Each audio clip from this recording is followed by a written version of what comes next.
Masaya po ba kayo? Amen. No? Mabuti ang Diyos. Nalalapit na po ating anibersaryo. Amen. Next week na po yun. No, nawa I pray. Lahat po tayo makapunta. No, ipagdiwang natin yung kabutihan, katapatan, lahat ng ginawa ng Diyos natin sa buong taon na ito. Amen. So ngayon, dadako na po tayo sa ating pong sa pagpapayag po ng pangako ng Diyos, no? Kahit sa maikling oras, naniniwala po ko na ang Diyos ay may sasabihin at magsasalita sa ating mga buhay. Amen? Naniniwala po ba kayo na totoo po ang pangako ng Diyos? Nararanasan niyo po ba ito araw-araw?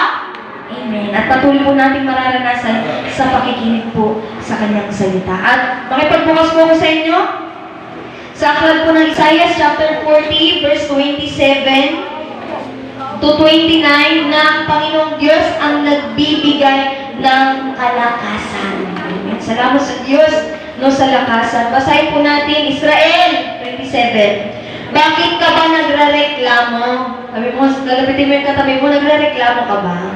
No. Israel, bakit ka ba nagrereklamo? Na tila hindi pansin ng Panginoong mong Diyos ang kabalisahan mo. No. O hindi inalalayan sa kaapihang naranasan. Amen. Aminin po natin sa ating buhay. May mga kabalisahan, may mga kaapihan po tayong nararanasan. 28. Hindi ba ninyo naririnig? Hindi ba ninyo nalalaman na itong Panginoong Diyos ang walang hanggang Diyos? Ang siyang lumikha ng buong daigdig. Hindi siya napapagod. Sa isipan niya'y walang makakaunawa. Ang may hinat, mga napapagod, ay kanyang pinapalakas. Palakpakan po natin ang pagbabasa ng salita ng Diyos. In church, makita po natin, narinig po natin, na tinatanong tayo, na bakit daw po tayo nagrereklamo sa buhay na ito? Kasi may word doon, balisa sa iyong kabalisahan, sa ating buhay, balisang-balisa na talaga tayo. Aminin natin. Madalas tayong balisang-balisa sa ating buhay, alalang-alala. Maging sa ating kaapihan, kagabi nga sabi po, no, wala naman po nang aapi sa atin kundi si Satanas lang. Si Satanas lang po ang nagpapahirap sa ating mga buhay. Si Satanas lang po ang nagpapalungkot. Diba? Si Satanas lang po nagpapabigat sa lahat ng sitwasyon natin sa buhay. Kasi hindi naman yung plano ng Diyos. Hindi yung pangako ng Panginoon, kundi ang pangako ng Diyos. Kapag napapagod ka, palalakasin kita. Amen? Kapag nangihina ka, palalakasin kita, papatibayin kita, papalakasin ko ang iyong loob. Kasi sa buhay na ito, talo tayo pag mahina ang ating loob. Amen? Sabi ng mundo, talo ka pag mahina ang iyong loob. Pero sa Diyos, talo ka pag wala kang tiwala sa Diyos.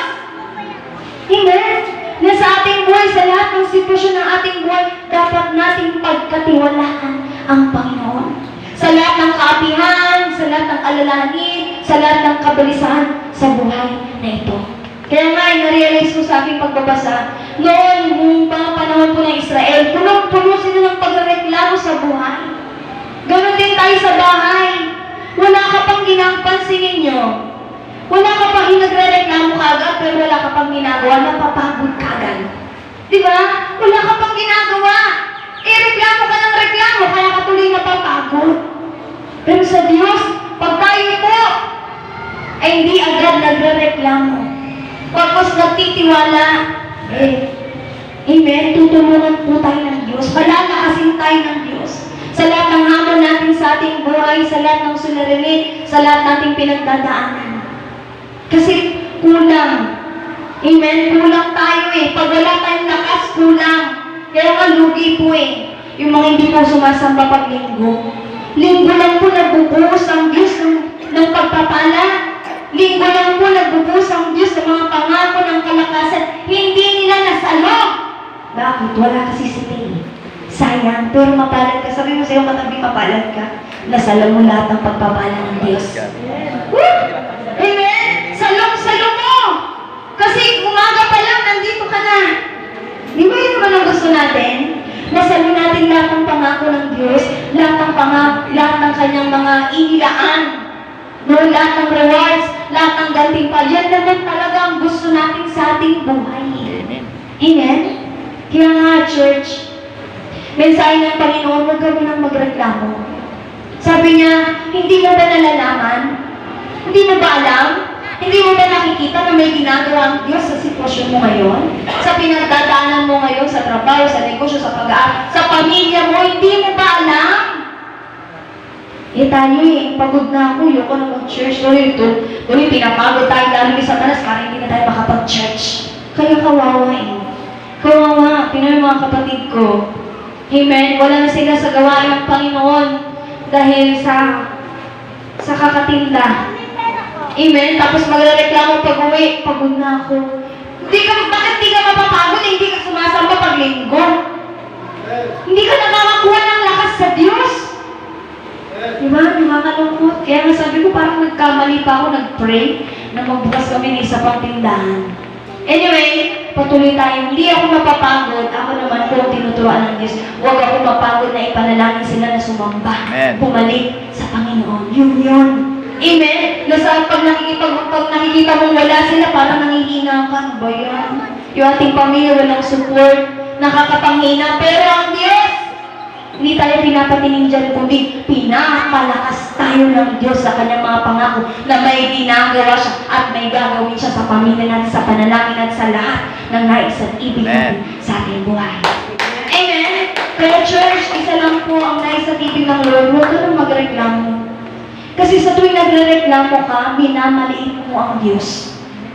Kaya nga sabihin lang sa bukod bilang, lagi silang reklamo ng reklamo. Papatayin din pala kami dito. Bakit di pa kami pinatay sa Ehipto? Amen. Yung pangako ng Diyos, kaya nga sila nilabas doon sa Ehipto para makarating sila sa ipinangako ng Diyos. Dahil sa pagod, dahil sa nakikita nilang kawalan, diba nagre-reklamo sila, sana pinatay na lang kami doon, sana ganyan, sana. Tingnan mo, tagal nilang nakarating sa pangako ng Diyos, kakareklamo. Kaya tayo, church, ayaw ng Diyos maging reklamador tayo. Kasi sa tuwing nagre-reklamo tayo, minamaliit natin ang Diyos at the same time, pinapatagal ni Satanas na matanggap natin yung mga pagpapalang inilaan sana ng Diyos sa ating mga buhay. Amen? Kaya sa oras na to, church, yung lakas, yung tapang saluhin mo sa araw na ito. Na sa tuwing manghihina ka, hindi. Pupunta ako sa Lord, lalapit ako sa Lord, magsusumbong ako sa Diyos at lamulin ako, lalakas at sisigla. Pagkulang tayo sa sigla, pagkagising pa lang sa umaga, wala ka pang ginagawa, pagod ka na. Aminin nyo, minsan ba pag gigising kayo sa umaga, wala pa kayong ginagawa, pagod na kayo. Kasi bakit po? Kasi kulang kayo sa lakas ng Diyos Amen? Kulang kayo sa pagtawag sa Diyos. Na para bagang pagkagising mo, inaapi ka na. Natawa ako, may nabasa ako.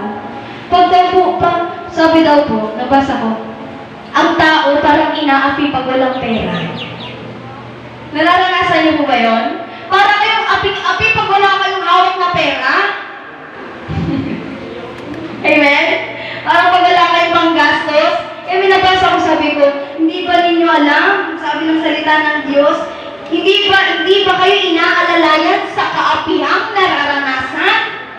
Ibig sabihin, na sa lahat pala nating nararanasan, hindi ba kayo inaalalayan? Hindi ba kayo tinutulungan ng Diyos para mabayaran nyo, maayos nyo yan, masagot yung mga pangailangan nyo?